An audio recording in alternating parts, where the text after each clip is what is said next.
अस्सलाम वालेकुम फ्रेंड्स, मैं हूं शहबाज इकबाल और आप देख रहे हैं शहबाज रिएक्ट्स ऑन। मेरी ये वीडियो उन पाकिस्तानी लोगों के मुंह पे एक जोरदार थप्पड़ है जो इलेक्शन से पहले ये बकवास कर रहे थे कि जी नोकिया 3310 में कैमरा लग सकता है लेकिन इमरान खान वजीर आजम नहीं बन सकता। ये उन लोगों के लिए ये मेरी वीडियो है, ये मेरा रिएक्शन उन लोगों के लिए है, ठीक है, जिनके जो लीडर, पार्टी लीडर बड़े जलसों में ये बकवास किया करते थे कि ये मुंह और मसूर की दाल, और जिनके लीडर्स ये बात किया करते थे कि इमरान खान साहब एक शेरवानी तो दूर की बात है, इसकी जो वास्कोट है ये इसके भी करीब नहीं आ सकते। उन लोगों के मुंह पे एक जोरदार थप्पड़ है। और कप्तान ने ये बात कही थी ना कि जी कोशिश इंसान करता है और कामयाबी अल्लाह देता है, कोशिश इंसान करता है और कामयाबी अल्लाह देता है। बड़े आप लोग जो ना गरूर करके और बड़ा तकब्बुर करके बोलते थे कि जी रोक सको तो रोक लो। ये देख लें, फिर 22वां वजीर आजम इमरान खान साहब पाकिस्तान का मुंतखब हो गया। जो आप उखाड़ सकते हो आप उखाड़ दो। क्या आप लोगों ने किया है? आप लोगों के मुंह पे एक जोरदार थप्पड़ है। आज मुझे फख्र से एज अ पाकिस्तानी मुझे ये आज इस बात का फख्र है कि मेरा प्राइम मिनिस्टर है, कम से कम वो एक चोर नहीं है, वो करप्ट नहीं है, कोई फाइनेंशियल चार्जेस नहीं है, वो एक मुखलिस और एक ईमानदार आदमी है। वो 22 साल से करप्शन के खिलाफ स्ट्रगल करता आया कि ना वो खुद करप्शन करेगा और ना ही वो किसी को करने देगा। और अभी उसकी हुकूमत को 40 दिन नहीं हुए तो आप लोग कुत्तों की तरह भौंकना शुरू हो गए हो। आप लोगों को तो एथिकल स्टैंडर्ड्स का नहीं आप लोगों को पता कि ये दुनिया के अंदर ये दुनिया के अंदर एक कानून होता है पूरी दुनिया के अंदर कि जब भी कोई नई हुकूमत मुंतखब होके इक्तदार में आती है तो कम से कम भी 3 माह से 100 दिन उसको चाहिए होते हैं कि अपनी वो पॉलिसीज, अपने रिफॉर्म्स को सामने लेकर आए। आपको वाजे इस चीज का, आपकी तनकीद और आपका चीखना चिल्लाना वाजे नजर आ रहा है कि जी आप लोगों को जो है ना, आप लोगों ने हार मान ली और आप लोग चोर चक्के और आप लोग डाकू हो। आज वजीर आजम पाकिस्तान जनाब इमरान खान साहब लाहौर तशरीफ लेकर आए और वजारत उज़्मा संभालने के बाद पहली दफा उन्होंने एक मीडिया से न्यूज कॉन्फ्रेंस की, एक प्रेस कॉन्फ्रेंस की, न्यूज कॉन्फ्रेंस की, और उसमें उन्होंने पिछले 10 साल की जो हुकूमत की मुआशी पॉलिसीज के बारे में बताया, और वो भी हुकूमती आदाद शुमार के मुताबिक। और मैंने 50 मिनट की वो वीडियो देखी है जिस पूरे इमरान खान साहब की, और वो सारी उन्होंने बातें बिल्कुल अवाम की तर्जुमानी की है। एक जो वाकई जो एक गरीब आदमी के जो मसाइल है उसको उन्होंने बताया है, एक समझने वाला उसके लिए बहुत सारी बातें हैं इसके अंदर। और एक बंदा वैसी जो नस्ली बगैरत हो, जिसको कोई लॉजिकल का पता ही ना हो, उसके सामने आप जो मर्जी ढिंडोरा पिछले वो रहेगा, जाहिल का जाहिल ही रहेगा। और यही वजह है कि इन लोगों की जहालत की वजह से पाकिस्तान को मुआशी तौर पर कितनी कमजोरी का सामना करना पड़ा। बहुत सारे इकोनॉमिक फैक्ट्स ऐसे हैं कि जो बहैसियत पाकिस्तानी मेरे लिए लम्हा फिक्रिया था ये सोचने के लिए कि कैसे लोग हैं, कितनी जहालत की बात है कि लोगों ने इन चोर चक्कों को वोट दिया जिन्होंने 30-40 साल से मुल्क का बेड़ा गर्क किया। चंद एक एदाद शुमार मैं आपके सामने रखता हूं। इंसान को अपने जीने के लिए बहुत सारी चीजों की जरूरत होती है, लेकिन बिजली, पानी, गैस आज के दौर के अंदर ये आपकी बुनियादी जरूरतों में से एक जरूरत है। सबसे पहले मैं पानी की बात करूं तो जो बिजली पैदा होती है ज्यादातर मुल्कों में वो पानी से होती है, और जो आबपाशी होती है, वेजिटेशन होती है, इरिगेशन होती है, उसके लिए पानी की बहुत जरूरत होती है। और पानी को स्टोर करने के लिए डैम्स की जरूरत होती है। और माशाल्लाह से 10 सालों के अंदर ये 3 दफा बारियां ले चुके हैं, एक डैम नहीं ये बना सके। और बातें देखो ये क्या करते हैं। अब मैं बात करूंगा जो बिजली के सेक्टर की। अगर पावर सेक्टर की बात की जाए तो 2008 से 2013 के दरमियान जब पाकिस्तान पीपल्स पार्टी की हुकूमत थी तो 480 अरब रुपए का खसारा था पावर सेक्टर के अंदर।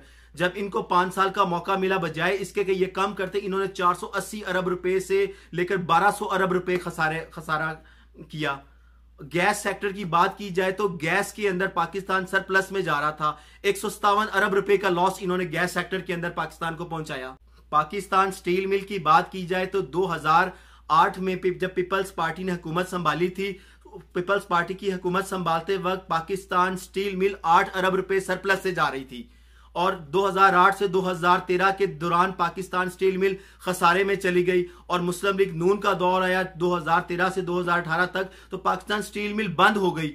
और हालत ऐसी है कि इस वक्त 187 अरब रुपए का खसारा है पाकिस्तान स्टील मिल का। पाकिस्तान रेलवे की बात की जाए तो रेलवे अभी तक 37 अरब रुपए के खसारे से जा रही है इन 5 सालों में। इस हवाले से लास्ट टाइम जो चीफ जस्टिस ऑफ पाकिस्तान ने ख्वाजा साद रफीक साहब को बुलाया था कि जी 40 अरब रुपए जो करप्शन हुई है जो पाकिस्तान रेलवे में, उधर आप आए और आके इसकी वजाहत दें आप। अगर पाकिस्तान इंटरनेशनल एयरलाइंस की बात की जाए, पीआईए की बात की जाए, तो 2013 के एंड तक 152 अरब रुपए 152 अरब रुपीस का जो है ना लॉस में जा रही थी पीआईए। और माशाल्लाह से इनकी हुकूमत आने के बाद बजाय इसके कि ये कम करते 360 अरब रुपए तक का खसारा चला गया पीआईए का। ये आप लोगों ने हाल किया है। और अभी आप मजीद आगे सुने। ओवरऑल डेट की बात की जाए तो 60 सालों के अंदर 2008 तक 60 सालों में 6000 अरब रुपए पाकिस्तान का जो है कर्जा था, अंदरूनी कर्जा। और 2008 से लेकर 2013 के दौरान 15,000 अरब रुपए तक जो है ना ये कर्जा चला गया। और माशाल्लाह से अब जो 2013 से 2018 तक 28,000 अरब तक चला गया। और इनकी गुड गवर्नेंस का हाल ये है कि 2013 से 2018 तक जो फॉरेन डेट है वो 60 अरब डॉलर से 95 अरब डॉलर पे चला गया। ये आपकी जो है ना ये पटवारी हजरात के लिए ये आपकी हुकूमत के जो है ना ये समरात हैं जो आपके सामने हैं। कभी तौफीक मिले तो कभी अखबारात और ये गवर्नमेंट की वेबसाइट्स पे जाओ, ये जाके हुकूमती आदादोशुमार पढ़ो आप, अगर आपको मौका मिले ये जो फेक पेजेस और फेक जो वीडियोस वगैरह से देखने का। अगर पब्लिक टैक्स की बात की जाए तो हाल ये है कि 22 करोड़ की आबादी में सिर्फ 70,000 लोग ऐसे हैं कि जिनकी सैलरी 2 लाख पर मंथ है और उनसे टैक्स लिया जा रहा है और बाकी लोगों से इनडायरेक्ट टैक्स की सूरत के अंदर पैसे इकट्ठे किए जा रहे हैं और जो अमीर से अमीर तबका है उसको टैक्स नेट में लाया ही नहीं गया। ये आप लोगों की हालत है कि 3-3 दफा जो है ना यहाँ पे आप लोगों ने इस मुल्क पे हुकूमत की और लोगों को इसके बदले में ये आप लोगों ने दिया जी। अब मैं बात करूंगा पंजाब की आप सुन ले। पंजाब के बारे में ये बहुत पीएमएलएन वाले कहते हैं कि जी 3 मेगा प्रोजेक्ट्स इन्होंने बनाए हैं, 3 मेट्रोज बनाई हैं, लाहौर में बनाई है, मुल्तान में बनाई है, रावलपिंडी में बनाई है। मेट्रो का ये हाल है, ये सरकारी आदादोशुमार के मुताबिक एक साल का 800 करोड़ रुपए का खर्चा है, 8 अरब रुपए का खर्चा है जो कि पंजाब हुकूमत को पे करना पड़ा है। लॉस है 8 अरब रुपए का साल का। आपने मेट्रो भी कर्जा लेके बनाई और बजाय इसके कि वो प्रोजेक्ट आपको रेवेन्यू देता, रेवेन्यू की बजाय वो एक साल का 800 करोड़ रुपए का आपको खसारा दे रहा है। ये आप लोगों की गवर्नेंस का हाल है। और तो और कुछ नहीं, तो सीएम हाउस का खर्चा था जब शहबाज शरीफ साहब थे, पर मंथ जो सीएम हाउस का जो खर्चा था वो 55 लाख रुपीस था, 55 लाख रुपए का सीएम हाउस का खर्चा था, जो अब शुक्र करें कि जो इमरान खान की हुकूमत आई है जो कम होके 8 लाख रुपए पर मंथ खर्चे के ऊपर आया है। और 35 करोड़ रुपए एक्स सीएम शहबाज शरीफ साहब के एंटरटेनमेंट के एक्सपेंसेस थे जी एक साल के। जी किस चीज के जी 35 करोड़ रुपए के आप जो है ना वो एक्सपेंसेस कर रहे हैं। लोगों की आप क्या खिदमत कर रहे हैं। प्रॉपर्टीज आउट ऑफ कंट्री जो है ना पाकिस्तानियों ने खरीदी हैं, 10,000 प्रॉपर्टीज खरीदी हैं। और उसमें से जो है ना पिछले 4 सालों में पाकिस्तान मुस्लिम लीग नवाज के दौर के अंदर 9 अरब डॉलर की प्रॉपर्टी दुबई के अंदर खरीदी गई है। 900 अरब रुपए की प्रॉपर्टी खरीदी गई है। क्यों नहीं हुकूमत ने इसका बैकअप किया, क्यों नहीं इन्वेस्टिगेट किया कि इन 4 सालों में इतना पैसा कहां से लोगों के पास आया और कहां से लोगों ने इतनी प्रॉपर्टीज खरीदी है। और चलें, ये इमरान खान की हुकूमत ने 895 प्रॉपर्टीज की इन्वेस्टिगेशन उन्होंने शुरू कर दी है। और इस हवाले से उन्होंने प्राइम मिनिस्टर सेक्रेटरीट के अंदर एसेट रिकवरी यूनिट बनाया है, जिसके अंदर FBR, federal board of revenue, FIA और स्टेट बैंक ऑफ पाकिस्तान के मेंबर्स हैं जो इन्वेस्टिगेट कर रहे हैं कि ये जो लूटा हुआ पैसा ये कैसे वापस लेके आना है। ये एक बहुत अच्छा स्टेप है। स्टेप्स तो और भी बहुत अच्छी हैं। इमरान खान साहब ने आज बिल्कुल ठीक कहा कि मैंने कौम से वादा किया है कि जी मैं लूटा हुआ पैसा वापस लेके आऊंगा और लेके भी आना चाहिए, क्योंकि 22 साल से खान साहब की जो जंग थी वो करप्शन के खिलाफ थी। और किसी भी मुल्क को कौम की जो डेवलपमेंट के अंदर सबसे बड़ी रुकावट करप्शन होती है। 8,000 अरब रुपए की करप्शन साल की पाकिस्तान में हो रही थी। अब कम से कम एक प्राइम मिनिस्टर ऑनेस्ट आया तो ये 8,000 अरब रुपए तो रुक जाएगा ना। जरूरत इस अमर की है कि इन इदारों को मजबूत किया जाए, एफबीआर के अंदर इस्लाहात लाई जाए और ब्यूरोक्रेसी के अंदर चेंज किया जाए बड़े पैमाने के ऊपर। खास तौर पर जो पुराने जमाने की जो पिछली हुकूमत की जो ब्यूरोक्रेट्स है जिनको इतनी मुराद मिली है, जिनको हराम खाने की आदत हो गई है, कम से कम उनको फारग किया जाए।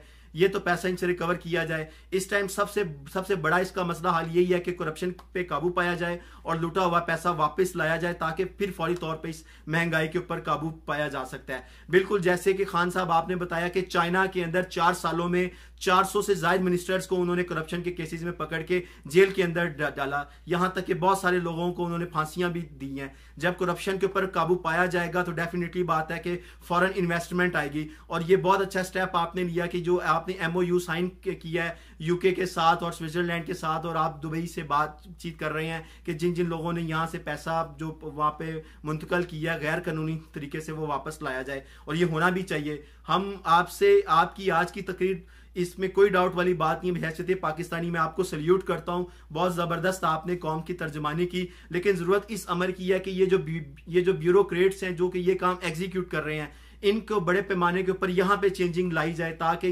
ये जो ईमानदार लोग बिठाए जाएं, ताकि ये लोग जो है ना आने वाले वक्त के अंदर लूटा हुआ पैसा जल्द से जल्द मुल्क को कौम के पास लेके आए, ताकि इस बदमाशिया का खात्मा हो सके। तभी पाकिस्तान आगे मुआशी तौर पे मुस्तहकम हो सकता है। और उम्मीद है कि ये आप इंशाल्लाह इस पे करेंगे, और ये एक ओवरसीज पाकिस्तानी की आवाज़ है। इंशाल्लाह मैं अपने तमाम फ्रेंड से भी कहता हूँ कि मेरी इस वीडियो को आप शेयर करें, ताकि ज़्यादा से ज़्यादा ये हुकूमती ईवानों तक जाए और उनको पता चले कि लोगों का रिएक्शन आपकी जो वज़ारत उज़्मा संभालने के बाद जो पहली आपने मीडिया कॉन्फ्रेंस की है उसके हवाले से क्या रद्द अमल है। हमें बहुत खुशी हुई है खान साहब, आप जल्द अज जल्द आपने खासतौर पे एंटी एनक्रोचमेंट यूनिट जो आपने करवाया, जिसमें 3637 के नाल जगह जो आपने इस्लामाबाद से वागजार करवाई है, और पंजाब के अंदर 2000 एकड़ से ज्यादा की जो जमीन है उसके ऊपर भी आप इन्वेस्टिगेशन करें और वो मुल्की खजाने में जमा करवाई जाए, ताकि जो लोग बेचारे महंगाई की चक्की में पिस रहे हैं वो मजीद ना पिसें, और कौम को जल्द से जल्द खुशखबरी सुनने को मिले। ये मेरा मैसेज था। ये उन पटवारियों के लिए है कि खास तौर पे आप जरा ठंडे दिमाग के साथ लॉजिकल को हकायक को आप माने, ग्राउंड रियलिटी को देखें। कम से कम नेक्स्ट टाइम के लिए इन चोर डाकुओं को कम से कम आप वोट ना दें। आपका वोट बहुत कीमती है। इस दुआ के साथ कि अल्लाह ताला आपको, हमें, हम सबको जो है ना बेहतर हमें हदायत नसीब करें और हमें सच कम से कम जानने और सच मानने की तौफीक दे। इसी मैसेज के साथ बस ये मेरा मैसेज था। अल्लाह ताला आप सबका हामी और नासिर हो। जो नए लोग आए हैं चैनल को सब्सक्राइब करें, बेल आइकन को प्रेस करें, ताकि आपको लेटेस्ट वीडियोस के अपडेट्स मिलें, और इंशाल्लाह अगले अपडेट्स में आपसे मुलाकात होगी। शहबाज इकबाल को इजाज़त दें। अल्लाह हाफिज़। पाकिस्तान जिंदाबाद।